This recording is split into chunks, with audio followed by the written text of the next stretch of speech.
This is an Anzac biscuit. They're sometimes chewy, they're sometimes crunchy, but what it can never be, legally, is called a cookie. Now this isn't about some archaic law that's still on the books, but it's about something that legal scholars have called the most protected word in the world. It's a story about how for over a century and to this very day, a government department is regulating the name and recipe of this humble biscuit. Firstly, and particularly for our American friends, let's talk about language. Here in Australia, we spell colour like this, baseball like this, but the word relevant to us is biscuit. So this is what a biscuit looks like in the USA, and this is what a biscuit looks like here in Australia. Now the other part of the name, Anzac. This dates back to World War I when Australians fought alongside New Zealanders in the Gallipoli campaign, and they were called the Australian and New Zealand Army Corps. This was a source of national pride, the very first time that this new nation had sent troops as a national entity. And while the history is a bit unclear, the origins of Anzac biscuits goes back to this time. And it's said that with their robust ingredients, they would survive a journey from Australia to the troops overseas. And the phrase Anzac came into common use, and people started to use it in their business. For hats, for tea rooms, for boots and for soaps. Members of the community thought that it shouldn't be used like this in business, and the Australian government agreed. In 1916, the Australian government put the first restriction on the word Anzac, meaning you couldn't use it for a business name or a trademark, but also for personal use, like your home, or your boat, or your vehicle. Now it was 1916 when James Armstrong was convicted for breaking these laws with his Anzac art photo enlargement, and this started a century of restrictions and regulations. And here's how the rules work. To use the word Anzac, you have to apply for and get permission from the Department of Veteran Affairs. And this is how the process normally works. You come up with your idea, you request it, and they say no.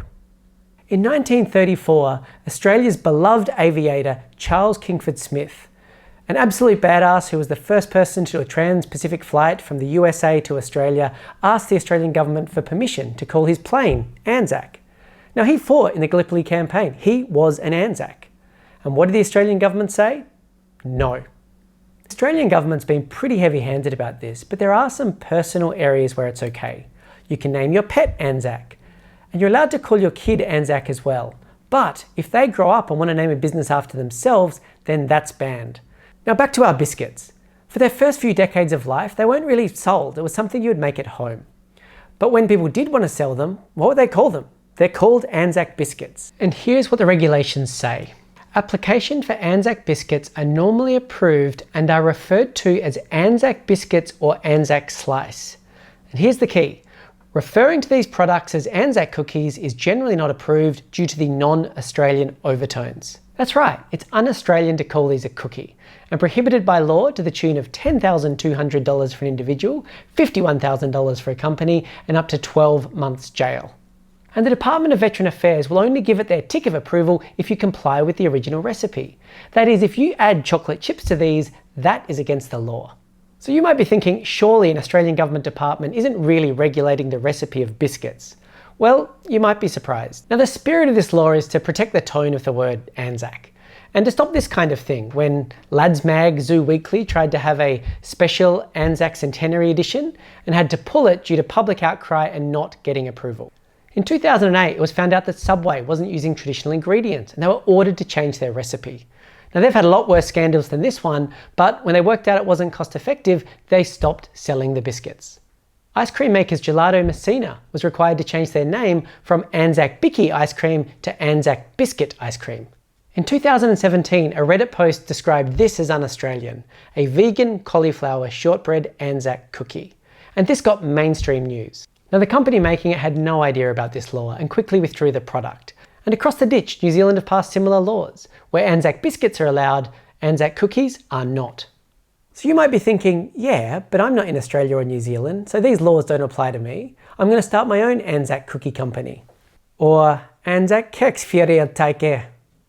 Kongti Bankui Anzac. Société de Cookies Anzac. Anzac Cookie Company.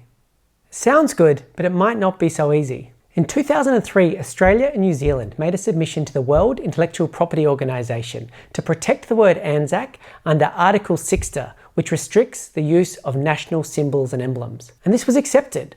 So all 164 signatories of the WIPO are now required to restrict its use and ban any trademarks featuring the word Anzac. And that's the story about how Anzac became one of the world's most protected words and why wherever you travel, you'll probably not see this called a cookie. So I say eat up and enjoy the history and tradition of one of Australia's iconic foods. Because when it comes to the recipe and the name, the Australian government is one tough cookie. Thanks for watching, I'm Julian O'Shea, and I make videos about weird and wonderful topics, so hit subscribe if you want to see more of them. I'd love to give a shout out to Catherine Bond, who literally wrote the book on this topic, and for taking the time to have a chat about the legal status of Anzac Biscuits. A link for the book and the government-approved recipe for Anzac Biscuits will be in the description. Thank you.